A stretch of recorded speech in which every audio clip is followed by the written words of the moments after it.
Iniciando então, prezados alunos do curso de TTI do ITED, mais um bloco da disciplina de operações imobiliárias, ressaltando que o ITED é o titular dos direitos autorais também desta aula. A gente tem aqui 3 situações específicas com alguns desdobramentos, dentre elas, que são previstas no Código Civil, especificamente com relação a essa parte de remuneração. E aí, quando eu disse a vocês lá no primeiro bloco que é muito importante ler, é muito importante conhecer essas disposições específicas do Código Civil, do artigo 722 a 729 do Código Civil referente à corretagem de imóveis, é porque elas trazem aqui pontos importantes para a solução de alguns impasses e problemas práticos do dia a dia. Vamos então à primeira dessas situações. Aqui está no artigo 726 do Código Civil, que diz o seguinte, o artigo: iniciado e concluído o negócio diretamente entre as partes, nenhuma remuneração será devida ao corretor. Mas, se por escrito for ajustada a corretagem com exclusividade, terá o corretor direito à remuneração integral, ainda que realizado o negócio sem a sua mediação, salvo se comprovada sua inércia ou ociosidade. Notem, aqui nós temos 2 situações diferentes. A primeira é a seguinte: iniciou o negócio e concluiu diretamente entre as partes. Apesar de haver um corretor contratado, imagine que o cliente A contratou o corretor B.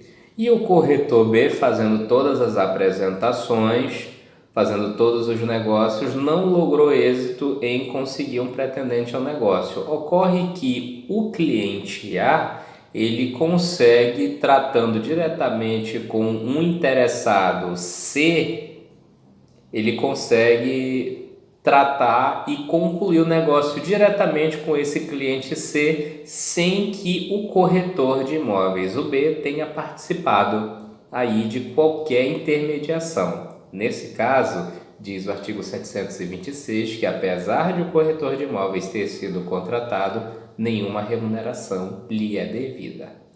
Porém, vem aqui a ressalva, vem aqui a exceção. Na verdade, vem uma exceção e depois vem mais uma outra exceção.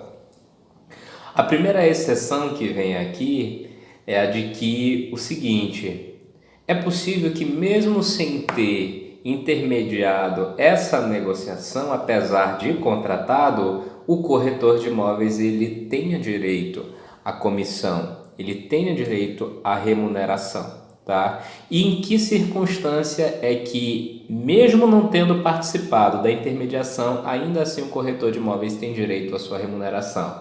É se houver, primeiro, um contrato por escrito, tá? E se houver nesse contrato por escrito a cláusula de exclusividade. Ou seja, se for o corretor de imóveis contratado com exclusividade para intermediar, para conseguir aquele negócio imobiliário. Tá? Nesse caso, o corretor de imóveis, apesar de não ter tratado nada com aquele pretendente a negociador ali naquela tratativa, ele recebe integralmente a remuneração que contratualmente lhe é devida, tá? Só tem um detalhe, aí vem a outra exceção. Em que caso o corretor de imóveis, mesmo não tendo participado e tendo um contrato escrito com a cláusula de exclusividade, em que caso é que ele não vai receber a remuneração? Se ficar comprovado a inércia ou ociosidade, ou seja, que ele não fez nada, que ele abandonou o trabalho que estava fazendo, até começou fazendo, mas depois não fez mais nada, não deixou de apresentar os clientes, deixou de promover os anúncios, enfim, tá? Daí a importância do relatório de atividade e das fichas de atendimento para mostrar que você, corretor de imóveis, está lá sempre trabalhando, está lá sempre exercendo as atividades inerentes àquele negócio, àquela função que você foi designado, que você foi contratado para exercer. Ok? Então, essa situação aqui do artigo 726, ela é muito comum acontecer, tá? E é importante que você, aluno, esteja antenado aqui para não ser passado para trás, tá? Em qualquer tratativa e também para sempre garantir aí o recebimento da sua remuneração, tá? Um outro ponto importantíssimo é o que está previsto no artigo seguinte, o 727, que diz assim: se por não haver prazo determinado, o dono do negócio dispensar o corretor e o negócio se realizar posteriormente como fruto de sua mediação, a corretagem lhe será devida. Igual solução se adotará se o negócio se realizar após a decorrência do prazo contratual, mas por efeito dos trabalhos do corretor. Aqui nós temos aquela situação que é o seguinte: havia um contrato entre o cliente e o corretor, e esse contrato, como a gente viu lá no artigo 1º da Resolução 5 de 78 do COFES, ele tinha um prazo estabelecido para que o corretor ele conseguisse aquele negócio, tá? Melhor dizendo, ele não tinha esse prazo. Na primeira parte do que prevê aqui o artigo 727, não tinha um prazo determinado. E aí, o contrato por tempo indeterminado, posteriormente ele veio a ser encerrado pelo cliente. Só que após o encerramento do contrato pelo cliente, um dos trabalhos realizados pelo corretor de imóveis, aqui anunciando tudo mais, dá o fruto necessário, que é fazer com que um interessado com quem o corretor tenha tratado dirija-se até o cliente vendedor e vá lá e intermedie. Ou seja, o negócio, apesar de não haver mais um contrato vigente entre as partes, mas ele se concluiu, tá? Pelo trabalho, pela mediação que o corretor de imóveis exerceu, por aquilo que o corretor de imóveis fez. Nesse caso, tá? Diz o artigo 727 que a comissão de corretagem ela é devida ao corretor. Professor, e como é que eu vou provar então que aquele negócio que foi firmado ele foi produto do meu trabalho? Muito simples. Você vai ter aí os relatórios e as fichas de atendimento, tá? Que aí depois você pode acertar com o cliente com uma certa periodicidade de 15 em 15 dias, de 30 em 30 dias, levar para o cliente assinar, ó, assim aqui a minha ficha de atividades, assim aqui a ficha de atendimento, comprovando que você está ciente do trabalho que eu estou fazendo, tá? E aqui vai haver a comprovação de que aquela pessoa que fechou o negócio com o cliente foi atendida por você. Você diligenciou, você tratou com aquela pessoa. Então, nesse caso aqui, você tem a prova de que você trabalhou. E, professor, como é que eu vou comprovar que aquela pessoa com quem eu tratei foi lá e fechou o negócio? Muito simples. A gente vai tratar na sequência aqui da parte de registros públicos, alguns documentos importantes, e vocês vão ver que os registros eles são abertos, eles são públicos, qualquer pessoa pode acessar. Eu posso pedir certidão de imóveis de qualquer imóvel que eu quiser. Na verdade, os registros em geral, os registros de cartório em geral, eles são públicos. Eu posso pedir certidão de nascimento, de casamento, de óbito, de quem quer que seja, desde que eu pague a taxa própria para isso, tá? Então, juntando essas duas informações, uma certidão que comprova que aquela pessoa comprou o imóvel juntamente com os relatórios das fichas de atendimento, está ali, você comprova que você atendeu aquela pessoa. Tem outros meios de prova, professor? Tem, e-mails, registros de mensagens do WhatsApp, preferencialmente se esses registros eles forem apresentados através de ata notarial, que é quando você leva o celular no cartório e aí o cartorário ele vai emitir uma certidão dizendo que aquelas mensagens tais elas se encontram devidamente registradas no seu aparelho, que elas conferem com a veracidade, enfim, você consegue comprovar que apesar de não haver mais um contrato vigente, aquele negócio ele foi resultado de um trabalho que lá atrás você fez, tá? E aí prossegue o artigo 727. Igual solução se adota, tá? Se após o prazo do contrato, mas por efeito dos trabalhos do corretor de imóveis, o negócio se realizar. A situação é a mesma. Imagine aqui que o contrato foi ajustado com prazo de 6 meses, 1 ano, tá? Passou esse prazo, tá? Aí o contrato ele perdeu sua validade por conta do prazo de vigência. Todavia, após esse período, o vendedor ele é acionado por uma pessoa que teve conhecimento do imóvel, que teve os detalhes do imóvel da negociação através do trabalho do corretor de imóveis. Nesse caso, a remuneração do corretor de imóveis, tudo devidamente provado, também é devida, tá?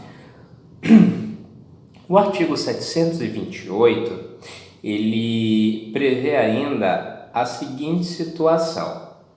Se o negócio se concluir com a intermediação de mais de um corretor, a remuneração será paga a todos em partes iguais, salvo ajuste em contrário, tá? Em outras palavras, se houver mais de um corretor de imóveis que tenha atuado naquela intermediação específica, tá? Os dois eles devem ser remunerados. Notem que aqui nós não estamos falando de haver a contratação, nós não estamos falando especificamente na parte de haver a contratação para conseguir o negócio, tá? Nós estamos falando de aquele negócio específico que está sendo firmado, ele foi tratado por um corretor, ele foi tratado por mais de um corretor. Aquele cliente específico que fechou a compra e venda, ele deve ter passado pelos trabalhos de ambos os corretores envolvidos. Na verdade, de quantos corretores houverem, quantos corretores que tenham atuado, se houver mais de um corretor que tenha participado, a remuneração de todos eles é devida, ok? Então, é muito importante essa parte aqui do que determina o Código Civil nos artigos 726 e 728, para que a gente possa ter soluções aí para alguns problemas comuns e práticos do dia a dia do trabalho do corretor de imóveis. Falando especificamente aqui da fiscalização, da disciplina da profissão do corretor de imóveis, eu já mencionei aqui que no âmbito federal e nacional nós temos o COFES, o Conselho Federal de Corretores de Imóveis. A nível regional nós temos os CRECES, tá? Que são juridicamente constituídos na forma de autarquias federais, portanto são integrantes da administração pública, tá? Daí porque toda a atuação deles está pautada lá naquilo que determina o artigo 37 da Constituição Federal, os princípios da legalidade, impessoalidade, moralidade, enfim, todos os princípios que tratam ali da administração pública, tá? É importante ressaltar que o artigo 34 do Decreto 88.171 de 78, ele prevê como exigência legal para o exercício da profissão o pagamento de anuidade, tá? Só que e aí por conta dessa exigência colocada desta maneira, os conselhos em algumas ocasiões chegaram até a cancelar os registros profissionais de alguns inadimplentes. Só que essa posição, essa postura, apesar de haver aqui um certo enquadramento na própria lei do corretor de imóveis, do decreto-lei, ela vem sendo afastada, ela vem sendo rechaçada pelo judiciário, que entende que, como autarquia federal, pode-se haver aí a constituição do débito em dívida ativa, tá? A inscrição do débito em dívida ativa e posterior ajuizamento de ação de execução fiscal para a cobrança desse débito, mas não de modo que não seria aqui permitido se sacrificar o livre exercício profissional, um direito maior previsto lá na Constituição, tá? Em termos de representação, temos ainda aqui o Sindimóveis, o Sindicato dos Corretores de Imóveis. Todo sindicato tem por finalidade principal defender os interesses dos seus filiados, assegurando benefícios, enfim, tá? De filiação facultativa, tá? A associação é sempre facultativa, tá? E esse sindicato, qual o papel dele? Ele elabora as tabelas com os valores das comissões que serão posteriormente aprovadas pelo CRES, tá? O Sindimóveis, ele faz a cotação de preços, as análises e tudo mais, e posteriormente apresenta ao CRES, e o CRES então homologa a tabela com os valores das comissões de corretagem de imóveis. Na sequência, senhores, nós vamos tratar dos aspectos relacionados ao registro de imóveis. É um ponto muito importante que o corretor de imóveis ele precisa conhecer e precisa ter domínio aqui no exercício da profissão. Isso porque, assim como um médico ele precisa saber fazer a leitura de um eletrocardiograma, de um hemograma, de qualquer exame que seja apresentado com relação à situação de um paciente, da mesma forma, o corretor de imóveis ele precisa saber fazer a leitura da situação de um imóvel quando lhe é apresentada a certidão de registro de imóveis. Pois bem, o procedimento de registro de imóveis ele é previsto lá no artigo 1º, inciso 4 da Lei 6015 de 1973, a Lei de Registros Públicos, tá? E disciplinado nos artigos 167 a 288-A da Lei de Registros, tá?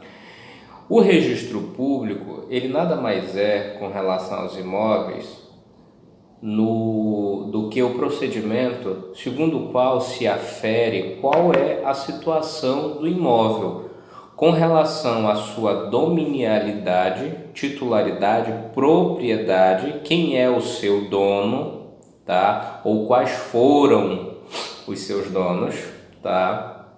E também com relação à existência de ônus reais, ou seja, se há alguma restrição, algum ônus com relação àquele imóvel. Por exemplo, se ele se encontra hipotecado, se ele se encontra alienado fiduciariamente a um banco em garantia de um financiamento, se ele se encontra com indisponibilidade judicial, se ele se encontra penhorado judicialmente e assim sucessivamente, tá? Então, o registro público ele possibilita a perfeita identificação da dominialidade e da existência de ônus sobre os imóveis, tá?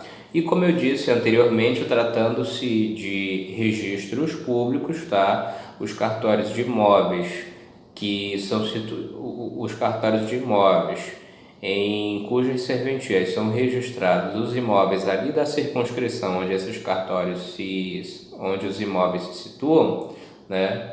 Eles devem fornecer a qualquer pessoa o acesso ao cadastro imobiliário e certidões de registro, tá? Então, se o cartório está em Belém, o imóvel ele tem que ser registrado, o imóvel que se encontra em Belém tem que ser registrado em Belém, tá? E assim sucessivamente.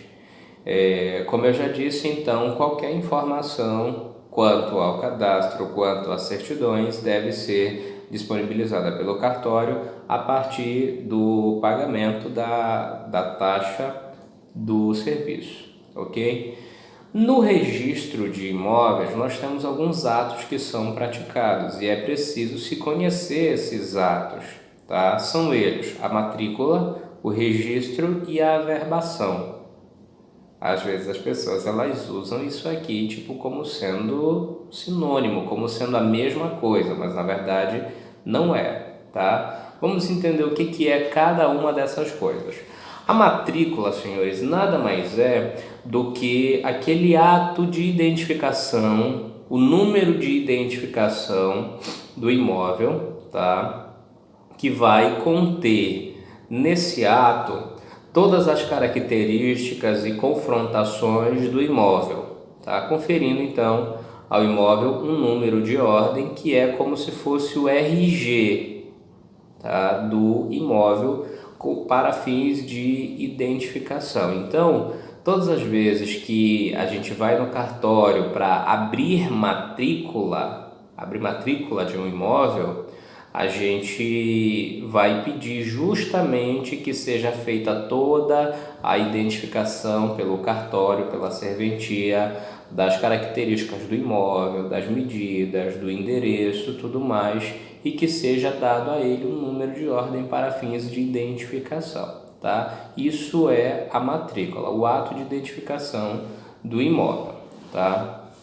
O que vem ser então aqui o registro? O registro nada mais é do que o lançamento, tá, de toda e qualquer transferência de titularidade, de propriedade do imóvel e também de toda e qualquer constituição de ônus reais, tá? E ainda os atos que se refiram direto ou indiretamente ao imóvel com o objetivo de garantir direitos de terceiros, que de uma certa forma também entra aqui na parte de constituição de ônus reais. Portanto, registro é o lançamento de toda e qualquer ocorrência, tá, relacionada à transferência de propriedade e à constituição de ônus, tá? Quando você pega uma certidão de imóveis, você vai ver o primeiro ato que vem é a matrícula. O imóvel ele tem que vir inicialmente identificado, catalogado, confrontado e tudo mais. Então isso vai vir lá na matrícula, tá? Depois disso, os atos que se referirem à transferência, se o imóvel for, por exemplo, vendido, o registro dessa venda, no caso, essa venda, ela vai ser lançada na certidão do imóvel através de um ato chamado registro, tá? Ou, se o imóvel foi dado em garantia do pagamento de uma dívida em hipoteca, aí essa garantia ela é lançada na certidão do imóvel através do registro, tá? Registro, portanto, é o ato de lançamento das transferências de propriedade e das constituições de ônus reais sobre os imóveis, ok? Um outro ato que é muito comum confundirem com o registro é a averbação, tá? A averbação é toda e qualquer anotação, todo e qualquer lançamento que é feito na certidão do imóvel referente a alterações no imóvel e alterações ali na condição dos titulares de propriedade, da propriedade do imóvel. Por exemplo, imaginemos a situação em que os proprietários de um imóvel eles são casados, eles divorciam, aí nós vamos ter uma averbação da condição, da situação civil dos proprietários lançadas na certidão do imóvel, porque certamente lá no processo de divórcio eles vão discutir como que vai ficar a partilha de bens. Então é lançada ali uma verbação para dizer que agora só o homem é o proprietário, só a mulher é a proprietária, e aí por conta do estado civil, entendeu? Fica assim estabelecido a condição de titularidade sobre o imóvel. Outra situação, o imóvel ele é constituído só em um andar, você resolve então fazer um segundo pavimento, vai alterar, tem que fazer ali o registro dessa segunda parte. Note que até eu usei indevidamente o registro, mas não no sentido de registro de lançamento, mas no sentido de anotar. Tem que fazer, vamos colocar melhor para a gente não confundir as palavras aqui. Tem que fazer o lançamento na certidão de que houve uma alteração no imóvel. Vai se fazer então a averbação dessa construção, tá? Então, todo e qualquer ato relacionado aqui a alterações na situação do imóvel ou na condição dos proprietários, na situação dos proprietários, ele é lançado na certidão do imóvel como averbação, tá? Pois bem, os cartórios eles fornecem algumas certidões que são necessárias para você, corretor de imóveis, exercer o seu trabalho de acordo com a prudência e diligência que recomenda o artigo 723 do Código Civil. A primeira delas é a certidão de ônus. A certidão de ônus é aquela que permite saber se o imóvel, como eu já disse, ele se encontra com alguma restrição por uma hipoteca, por uma alienação fiduciária, penhora, o que quer que seja, tá? Essa certidão de ônus ela vem positiva se o imóvel tiver alguma dessas restrições e ela vem negativa se o imóvel ele não tiver nenhuma dessas restrições. A certidão, temos ainda também as certidões quinzenária, vintenária e trintenária. Como o próprio nome já sugere, elas estão relacionadas a verificar todos os atos de registros e averbações praticadas num período de 15 anos, quinzenária, vintenária, 20 anos e trintenária, 30 anos, ok?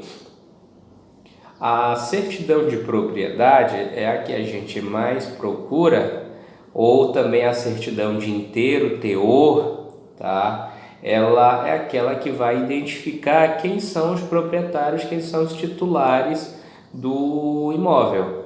Então, se em uma pesquisa pelo nome foi encontrado um imóvel, a gente vai ter uma certidão de propriedade positiva. Mas se não for encontrado pelo nome fornecido para a pesquisa, essa certidão vai vir negativa, a certidão negativa de propriedade. Ok? Na sequência, nós temos ainda, nessa parte aqui de registros, alguns documentos importantes, tá? Nós temos a escritura pública. A escritura pública, senhores, não confundam com o registro, tá? Que às vezes as pessoas elas pensam assim, eu já tenho a escritura pública, então pronto, meu imóvel está todo legalizado. Não, não está. O imóvel ele só fica devidamente legalizado quando essa escritura pública ela é levada a registro perante o cartório de imóveis e aí então ocorre o registro da transação dessa escritura pública lá na certidão do imóvel. O que vem ser então a escritura pública? A escritura pública é um documento que é emitido por um tabelião que vai formalizar um acordo de vontade entre as partes. A negociação que as partes lá já fizeram através de um contrato particular e assim sucessivamente, tá? Isso porque diz o artigo 108 do Código Civil que, não dispondo a lei em contrário, a escritura pública é essencial à validade dos negócios jurídicos que visem a constituição, transferência, modificação ou renúncia de direitos reais sobre imóveis de valor superior a 30 vezes o maior salário mínimo vigente do país. Portanto, se você estiver intermediando uma venda, uma compra e venda de um imóvel que tenha valor superior a 30 salários mínimos, necessariamente tem que se fazer a escritura pública? Vai se pegar esse instrumento particular, o termo de quitação vai se levar lá no cartório, o tabelião então vai fazer um documento, tá, formalizando toda essa tratativa. Esse documento que é feito é a escritura pública. O imóvel só fica devidamente legalizado, formalizado, quando essa escritura pública ela é levada a registro perante o cartório de imóveis. Então, a certidão de registro de imóveis é uma e a escritura pública é outra. Lá no direito, a gente vai ver que somente o registro do cartório de imóveis é que confere propriedade. Então, se você quiser saber quem é o proprietário de um imóvel, você tem que pedir não a escritura pública, tem que pedir a certidão de registro de imóveis. Tá? A escritura pública, no caso, mais para frente a gente vai ver, ela vai conferir apenas a posse, ela vai formalizar apenas a posse. Tá? Um outro documento que é muito utilizado aqui pelos corretores de imóveis é a procuração e o subestabelecimento. O que é a procuração? A procuração é uma espécie de autorização que uma pessoa dá a outra para que essa pessoa represente, tá, aquela pessoa que emite o documento, que dá autorização nos negócios imobiliários. Tá? E aqui, com relação aos imóveis, essa procuração para vender, para alienar, para tratar imóveis, ela deve ser necessariamente por instrumento público, tá? Isso aqui por expressa exigência legal e deve ter também poderes específicos outorgados, tá? Então tem que ter lá especificamente dizendo, tem poderes para vender, alienar, receber o pagamento, retirar guias de imposto, enfim, tá? A procuração pública nada mais é do que esse instrumento que autoriza um terceiro a agir em nome de uma outra pessoa que é quem é a titular dos direitos que estão sendo ali tratados. O subestabelecimento nada mais é do que uma transferência desses poderes, dessa autorização que a pessoa que recebeu para atuar em nome de um terceiro vai passar para um outro terceiro. Como assim? Eu sou corretor de imóveis e eu recebi uma procuração de um cliente para realizar determinado negócio imobiliário. Só que eu estou impossibilitado ou eu tenho um outro corretor de imóveis que vai poder exercer um outro ato, um ato que seja necessário. Eu então faço um subestabelecimento, é um documento no qual eu autorizo que aquele outro corretor, aquela outra pessoa atue em nome de quem outorgou os poderes, transferindo os poderes. Isso é então o subestabelecimento de poderes.